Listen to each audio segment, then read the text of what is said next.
اور شریعت ہمیشہ اپنی نفسانی خواہشات کو قربان کر دینے کا نام ہے۔ سب سے پہلے تو ہمیں یہ جاننا ضروری ہے کہ دین جو ہے ہماری خواہشات کا نام نہیں، بلکہ دین کے لیے اپنی تمام خواہشات کو چھوڑنا اور جس طرح دین کہتا ہے اس طرح چلنا ہی اصل اسلام اور اصل دین اور صحیح شریعت ہے، نہ کہ اپنی نفسوں کی اتباع اور جو منہ میں آئے اسے کہہ دینا اور شریعت بنا دینا۔ یہ شریعت نہیں بلکہ ایک مذاق ہو سکتا ہے۔ تو اس طرح یوں سمجھا جائے کہ اگر کسی کا نام رکھنے سے وہی چیز حقیقت بن جاتی ہے، تو پھر آپ مجھے بتائیے کہ اگر کسی شخص کا نام ابو السما ہو، آسمان کا باپ، تو کیا وہ آسمان کا باپ بن جائے گا اور آسمان اس کا بیٹا بن جائے گا؟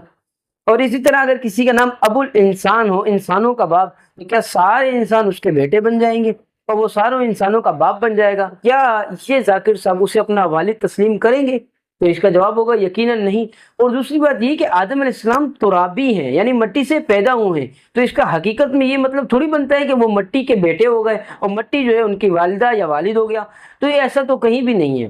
اگر ایسا ہوتا تو حضرت علی رضی اللہ تعالیٰ عنہ خود بھی وہ تو ترابی ہیں، وہ بھی تو مٹی سے پیدا ہوئے ہیں، تو کیا وہ پھر کیا بنے؟